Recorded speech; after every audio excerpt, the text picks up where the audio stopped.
Assalamualaikum warahmatullahi wabarakatuh. Perkenalkan, nama saya Eko Prasetyo, mahasiswa pendidikan profesi guru dalam jabatan tahun 2022, kategori 2, jurusan pendidikan Pancasila dan Kewarganegaraan di Universitas 11 Maret Surakarta. Pada kesempatan kali ini saya akan melaksanakan pembelajaran berbasis masalah di Sekolah SMA Unggulan Pondok Modern Slamet Kendal, Jawa Tengah.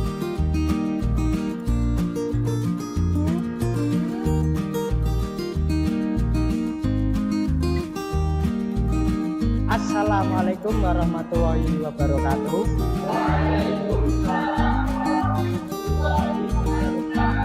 Ya, selamat pagi. Bagaimana kabar kalian hari ini, anak-anak? Ya, pada pertemuan kita pada pagi hari ini kita akan belajar pendidikan Pancasila dan Kewarganegaraan bab ketiga, ya, tentang sistem hukum dan peradilan di Indonesia. Sebelum kita memulai pembelajaran pada pagi hari ini, alangkah baiknya kita berdoa terlebih dahulu agar diberi kelancaran, keberkahan dalam kita pada saat menuntut ilmu. Silakan, ada yang memimpin doa? Ya, silakan. Doa mulai.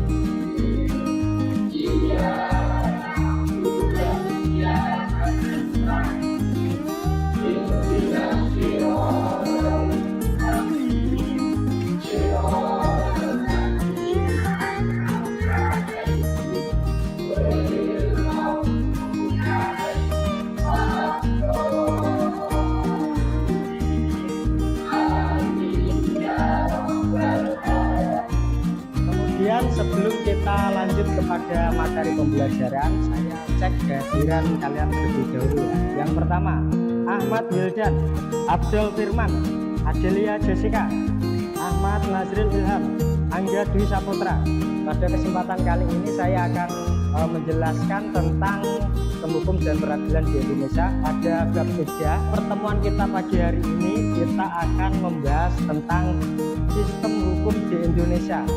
Yang pertama ada makna karakteristik hukum, yang kedua ada penggolongan hukum, yang ketiga ada tujuan hukum. Kompetensi yang kalian capai di sini, yang pertama itu kompetensi dasar mengenai menyaji hasil penalaran tentang sistem hukum dan peradilan di Indonesia sesuai Undang-Undang Dasar Negara Republik Indonesia tahun 1945. Kemudian untuk tujuan pembelajarannya di sini, nanti melalui kegiatan diskusi kalian mampu menganalisis hasil penalaran tentang sistem hukum dan peradilan di Indonesia sesuai dengan Undang-Undang Dasar Republik Indonesia tahun 1945. Ya, benar. Kemudian melalui kegiatan pembelajaran kalian menunjukkan sikap kritis, mengklarifikasikan hukum berdasarkan penggolongan hukum dengan benar. Kemudian melalui kegiatan presentasi kalian mampu menyaji hasil penalaran tentang sistem hukum dan peradilan di Indonesia sesuai dengan Undang-Undang Republik Indonesia tahun 1945 dengan benar. Kemudian yang terakhir, melalui kegiatan pembelajaran kalian menunjukkan sikap disiplin tentang sistem hukum peradilan di Indonesia yang ditunjukkan siswa dengan tertib aturan. Kemudian yang pertama di sini kita akan membahas tentang makna dan karakteristik hukum. Yang pertama kita coba lihat yang dikemukakan oleh filsafat Yunani, yaitu Aristoteles. Aristoteles di sini menjelaskan hukum itu dibagi menjadi dua. Yang pertama ada hukum yang berlaku secara universal atau menyeluruh, hukum alam, hukum yang berasal dari Tuhan. Hukum ini intinya berlaku setiap saat, berlaku di mana-mana, dan hukum hubungannya ini dengan hukum alam atau dari Tuhan. Yang kedua itu ada hukum dalam arti sempit. Hukum dalam arti sempit di sini yang dimaksudkan aturan yang dibuat manusia agar dapat ditaati dan diterapkan oleh anggota manusia yang lain. Jadi ada dua hukum yang berlaku secara universal atau secara luas dan secara arti sempit. Untuk hukum yang berlaku secara universal itu contohnya hukum alam. Hukum alam itu contohnya pergantian siang dan malam, adanya hukum gravitasi. itu salah satu contoh hukum. Kemudian hukum arti sempit, hukum yang dibuat oleh manusia, salah satu contohnya adalah undang-undang dasar. Kemudian saya berikan analogi kepada kalian. Hukum itu saya ibaratkan, kalian pernah ke kebun binatang? Pernah ya? Kebun binatang di situ kan ketika kalian masuk ke kebun binatang, itu kan ada pagar-pagar yang menutupi hewan-hewan tersebut. Hukum itu diibaratkan pagar-pagar tersebut, pagar yang membatasi antara kalian dengan hewan-hewan yang ada di kebun binatang. Kenapa hukum itu disebut pagar? Karena ketika manusia itu tidak ada hukum atau aturan yang mengatur, mereka akan seperti hewan atau seperti binatang. Mereka hanya bertahan hidup menggunakan instingnya, menggunakan nalurinya, tidak menggunakan hati nuraninya, karena tidak ada aturan yang mengatur. Makanya hukum itu sebagai pagar. Kemudian karakteristik hukum itu ada tiga. Yang pertama adanya perintah dan larang. Contoh adanya perintah itu, misalkan saya beri contoh, kalian membayar kewajiban bersekolah, membayar seragam, nah itu suatu adanya perintah. Kemudian adanya larangan. Kalau di lingkungan sekolah itu peraturan tata misalkan dilarang bolos, dilarang terlambat, dilarang membuang sampah sembarangan, jadi salah satu dari karakteristik itu. Kemudian bersifat memaksa. Memaksa ini maksudnya tidak ada toleransi. Ketika hukum itu sudah disepakati bersama, hukum itu sifatnya memaksa. Kemudian adanya sanksi. Sanksi di sini adalah akibat dari perbuatan hukum yang telah dilanggar. Paham ya? Kemudian kita masuk ke dalam penggolongan hukum. Nah, penggolongan hukum di sini yang pertama menurut sumbernya itu yang pertama ada hukum undang-undang. Kemudian yang kedua adanya hukum adat dan kebiasaan. Yang ketiga adanya jurisprudensi, yang keempat adanya traktat. Hukum undang-undang di sini contohnya hukum yang tertulis yang sudah ada undang-undangnya. Contoh Undang-Undang Dasar 1945, Kitab Undang-Undang Hukum Pidana, Perdata dan lain-lain. Intinya hukum itu sudah tertulis atau tertuang dalam undang-undang. Kemudian adanya hukum adat dan hukum kebiasaan.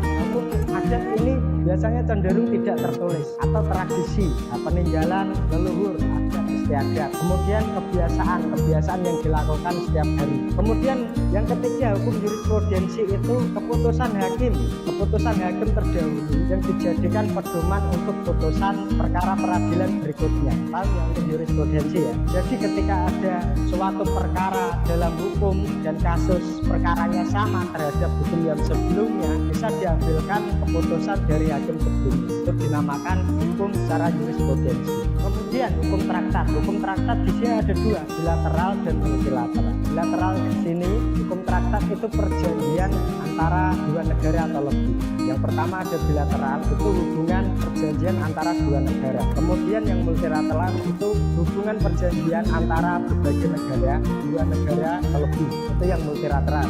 Jadi dua atau lebih ya. Contoh dari bilateral sendiri contohnya itu perjanjian nasional antara Indonesia dengan Cina terkait dengan kewarganegaraan. Nah, kewarganegaraan itu sebelumnya sudah pernah kita bahas ya tentang asas kewarganegaraan itu. Kalau di Cina itu kan menganut asas jus sanguinis atau pendudukan berdasarkan tempat lahirnya. Kemudian yang di Indonesia kan sama jus sanguinis tapi tidak jus soli, tapi secara undang-undang. Nah, kalau itu tidak ada perjanjian bilateral, itu mungkin akan bisa terjadi kewarganegaraan ganda karena di Indonesia itu kan banyak yang warga Cina ya. Nah, karena Cina sendiri kan mengakui misalkan dia lahir berdasarkan darah keturunannya itu diakui di negaranya. Kemudian penggolongan hukum yang menurut bentuknya. Selanjutnya penggolongan hukum menurut bentuknya. Ada yang mau menjelaskan atau mendeskripsikan? Ya silahkan. Hukum menurut bentuknya dibagi menjadi dua, yaitu hukum tertulis yaitu hukum yang ditanggungan pada bagian perundangan, hukum tidak tertulis, hukum kebiasaan yaitu hukum masih hidup dalam keyakinan masyarakat tapi tidak tertulis namun berlakunya di saat seperti suatu peraturan perundangan. Ya benar sekali. Jadi sesuai yang dijelaskan, menurut bentuknya itu ada hukum tertulis dan hukum tidak tertulis. Hukum tertulis tadi sudah saya jelaskan di hukum menurut sumbernya. Tadi hukum tertulis contohnya itu undang-undang. Kemudian hukum yang tidak tertulis itu contohnya adat istiadat atau kebiasaan. Kemudian penggolongan hukum menurut tempat berlakunya. Siapa yang mau menjelaskan? Ya silakan. Hukum menurut tempat berlaku bagi menjadi tiga, yaitu hukum nasional, yaitu hukum yang berlaku dalam suatu negara. Hukum internasional, yaitu yang mengatur hubungan-hubungan hukum dalam dunia internasional. Hukum asing adalah hukum yang berlaku di luar negeri atau wilayah. Ya, berarti benar sekali yang disampaikan. Menurut tempat berlakunya itu ada hukum nasional, hukum internasional, dan hukum asing. Dalam hukum nasional sendiri contohnya hukum yang berlaku di dalam negara, hukum yang berlaku di Indonesia kalau di negara kita. Kemudian adanya hukum internasional itu hukum yang berlaku untuk berbagai negara, hukum yang berlaku berbagai negara. Contohnya misalkan hukum internasional itu adanya ASEAN atau PBB, biasanya memuat tentang hukum internasional. Kemudian hukum asing, kalau untuk hukum asing ini sendiri hukum yang berlaku di negara lain atau wilayah lain. Itu contohnya hukum yang tidak ada di negara kita tapi sebagai acuan, referensi, rujukan untuk melaksanakan kegiatan hukum. Contohnya biasanya hukum yang tidak ada di Indonesia, jarang di Indonesia, itu tentang perekonomian, kaitannya tentang hukum bisnis, hukum dagang. Nah itu ada yang tidak sesuai, biasanya bisa mengacu referensi dari hukum asing. Kemudian penggolongan hukum menurut waktu berlakunya. Ada yang mau menjelaskan menurut waktu berlakunya? Ya silahkan. Hukum menurut waktu berlakunya yaitu hukum positif, yaitu hukum yang berlaku sekarang bagi suatu masyarakat tertentu dalam suatu daerah tertentu. Juga hukum negatif, yaitu hukum yang diharapkan berlaku pada masa yang akan datang. Juga hukum universal atau hukum alam, yaitu hukum yang berlaku di mana-mana dalam segala waktu dan segala dunia. Ya benar sekali. Menurut waktu berlakunya itu ada hukum positif, hukum negatif, dan hukum universal. Nah, tadi yang sesuai dijelaskan, hukum positif itu hukum yang berlaku sekarang, hukum yang sudah disahkan dan berlaku sampai sekarang, itu yang dinamakan hukum positif. Kemudian yang negatif itu hukum yang berlaku akan datang atau di kemudian hari. Contohnya itu hukum yang masih dalam rancangan atau RUU, rancangan undang-undang. Kalau hukum universal atau hukum secara umum, hukum alam seperti yang dijelaskan besok Yunani tadi, yang pertama itu termasuk hukum universal atau hukum alam yang tadi sudah saya jelaskan di awal. Kemudian penggolongan hukum menurut cara mempertahankannya. Silakan, ada yang mau digambarkan mempertahankannya? Ya silakan. Mempertahankan hukum menurut cara mempertahankannya seperti yaitu satu materi yang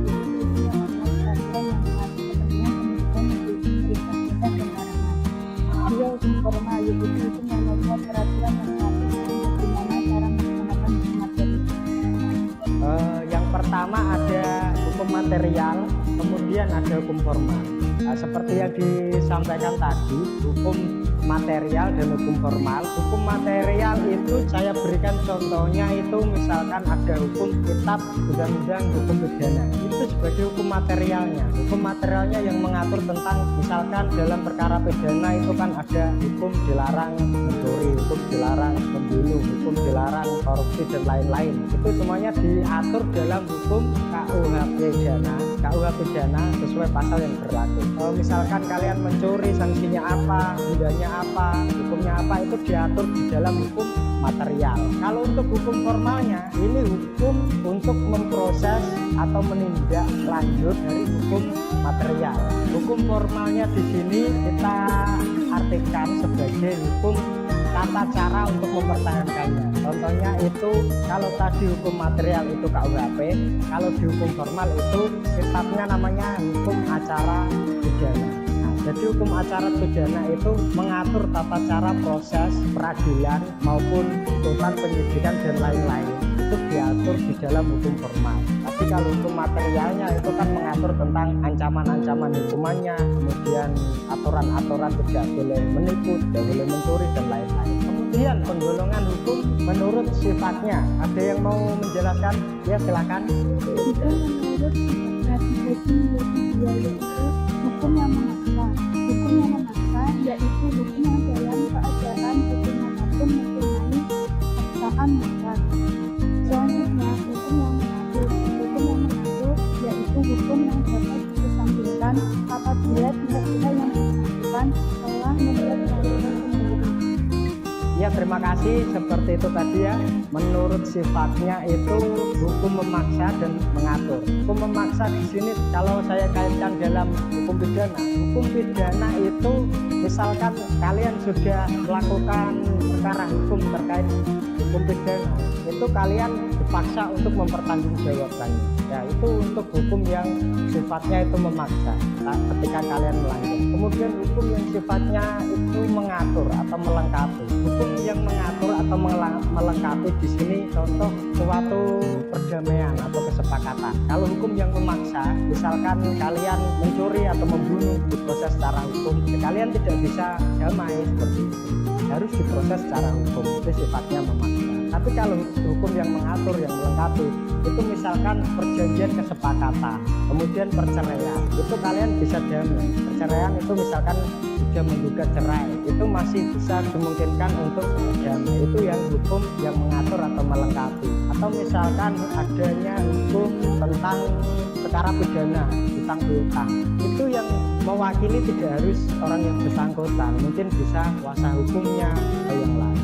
Atau perceraian juga itu tidak harus yang hadir ke persidangan, itu tidak harus orang yang bersangkutan. Tapi kalau hukum pidana, misalkan kalian melanggar hukum pidana, kalian wajib hadir. Nah, misalkan pelaku terdakwa pidananya tidak bisa hadir, otomatis persidangan tidak akan dilanjutkan. Paham ya untuk hukum memaksa dan melengkapi? Paham? Kita lanjutkan penggolongan hukum menurut wujudnya.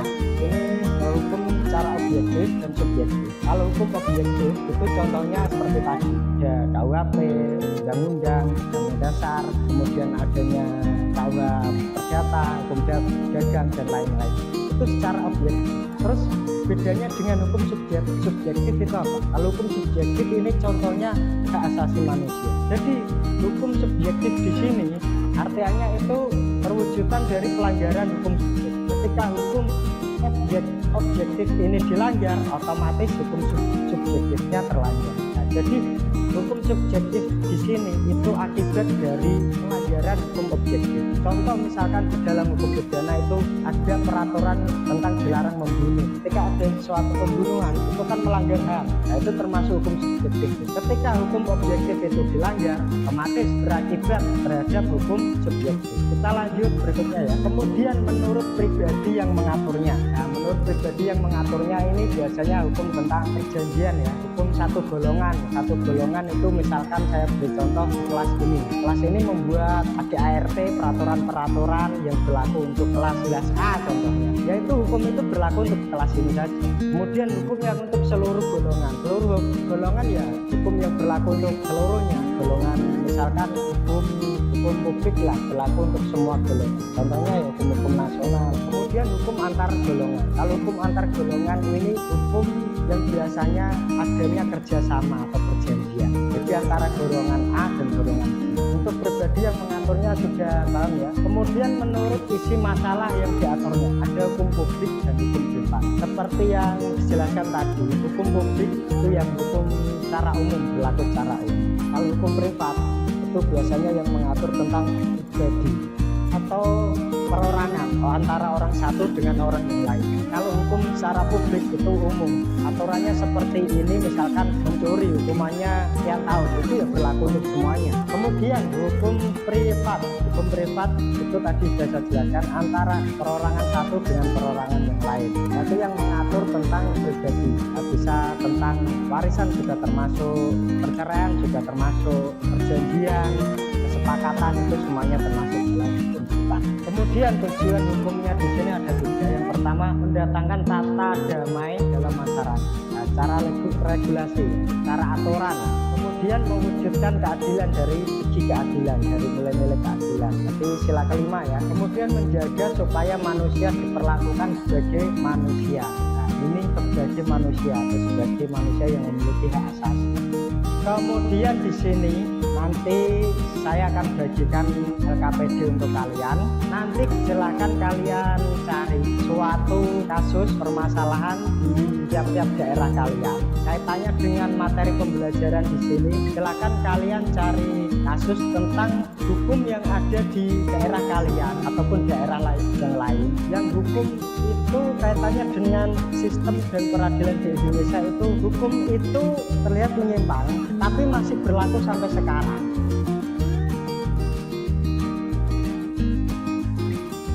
Tapi pada prakteknya di masyarakat hukum itu masih berjalan, tetap berlangsung. Nah, saya beri contoh itu di Bali. Di Bali itu ada kebudayaan yang namanya tabura. Nah, tabura itu sabung ayam. Kalian tahu sabung ayam? Di Bali itu ada tradisi sabung ayam. Sabung ayam kalau menurut undang-undang itu kan melanggar hukum. Nah, contohnya seperti itu. Kalau menurut undang-undang itu kan melanggar hukum tentang perjudian ya, sabung ayam. Tapi di Bali itu masih terlaksana sampai sekarang. Coba kalian itu kaji itu salah satu contohnya. Kalian kaji kenapa latar belakang hukum tersebut terjadi. Kemudian kalian identifikasi penggolongan hukum itu, hukum yang kalian kaji itu termasuk dalam penggolongan hukum apa saja. Kemudian kalian diskusikan dan kalian presentasikan ya. Kemudian untuk pembagian kelompoknya nanti saya bagi melalui website generator acak. Baik, sebelum kita memulai pembelajaran berikutnya agar kalian tidak tegang, kita coba ice breaking sebentar. Ice breaking di sini kita olahraga sederhana untuk melatih biar otak kanan dan otak kiri itu simpel. Semuanya berdiri. Saya akan memberikan gerakan sederhana, 2 gerakan sederhana. Silakan kalian tangan kiri bentuk ada fist. Ini tangan kiri, tangan kanan seperti ini, pistol. Nah, ketika saya bilang 1, kalian pindah. Nah, pistol di kiri, kanan free. Nah, ketika saya bilang 2, pindah lagi. Nah, ketika bilang 1, pindah lagi, 2, pindah lagi. Ya, kita mulai ya, bareng-bareng ya. Kita mulai ya.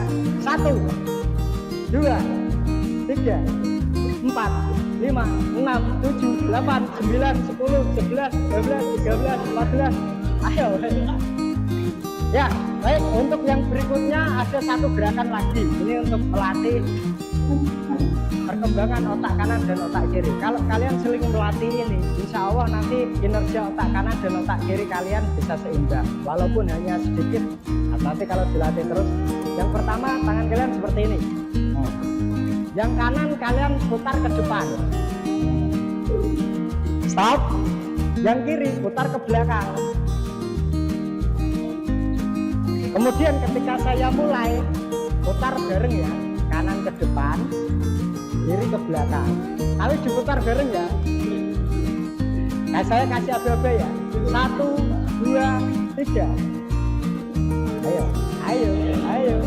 Ayo. Kanan ke depan, kiri ke belakang. Ayo. Ya, cukup ya, tepuk tangan untuk kita semua. Baik, untuk asesmen, diskusi, dan presentasi kalian, untuk kriteria penilaiannya, yang pertama tentang kalian diskusi itu yang pertama tentang kemampuan bekerja sama, kemudian kemampuan menjelaskan kepada teman, kemudian kekompakan, keaktifan dalam kelompok. Nanti kalian akan dinilai. Kemudian terkait aspek penilaian presentasi, nanti sistematika presentasinya kalian seperti apa, penggunaan bahasanya, penggunaan bahasa Indonesia yang baik dan benar, kemudian jelasan intonasi kalian. Yang terakhir, kemampuan menanggapi pertanyaan yang diajukan oleh peserta didik yang lain atau teman sejawat kalian. Untuk pembagian kelompok di sini akan saya bagi ya, sesuai nama kalian di sini kita bentuk menjadi 4 kelompok. Ini sudah dibagi secara acak ya. Yang pertama, kelompok pertama itu ada Yoga Aminuddin, Rian Taufik, Satrudi Ahmad, Larissa Umami, Abdul Firman. Itu nanti ada kelompok 1, 2, 3, dan 4. Silakan kalian bentuk kelompok. Saya beri waktu 30 menit untuk mengerjakan tugas yang saya berikan tadi.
Assalamualaikum warahmatullahi wabarakatuh. Kami dari kelompok 1 akan mempresentasikan hasil diskusi dari kelompok kami terkait hukum lokal yang berbeda dengan hukum nasional yang akan dibacakan oleh Ika Bila. Hukum larangan menyembelih sapi di daerah Kudus. Latar belakang tradisi larangan menyembelih ini dari sejarah penyebaran agama Islam di Kudus. Hal ini merujuk pada abad ke-16 ketika Sunan Kudus yang bernama Asri Ja'far Shadiq menyebarkan agama Islam di wilayah tersebut.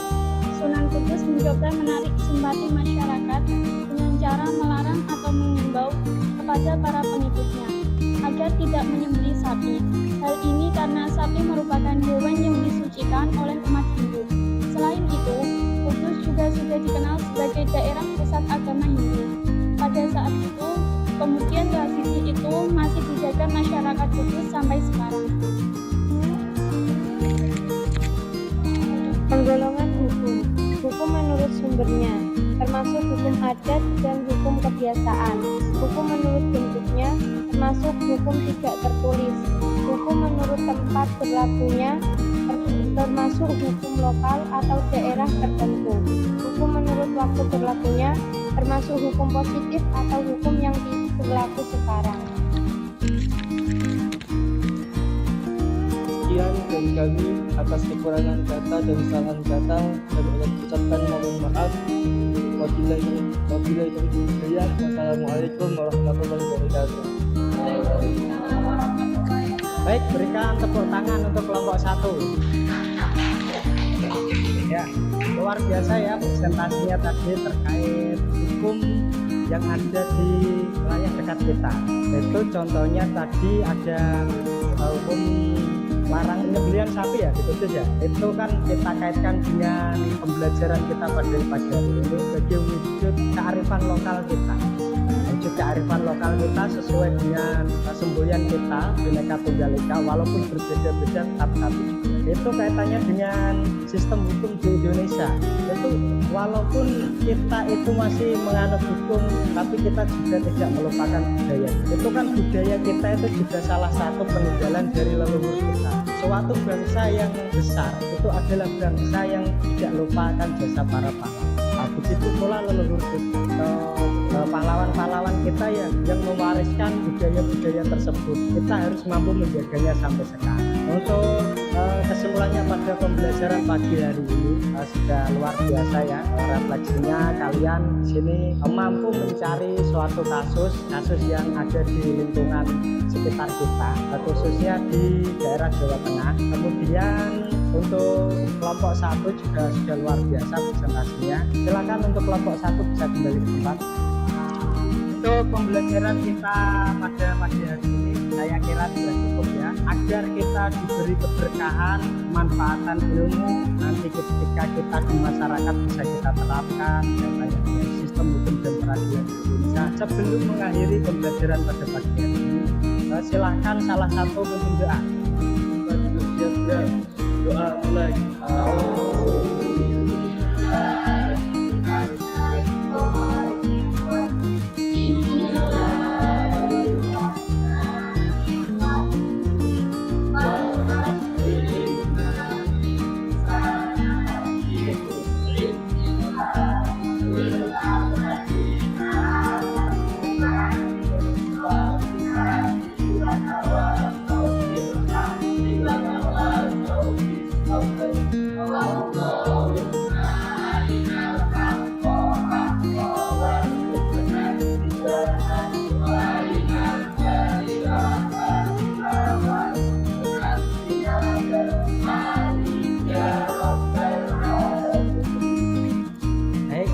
Pembelajaran kita pada pagi hari ini sudah selesai.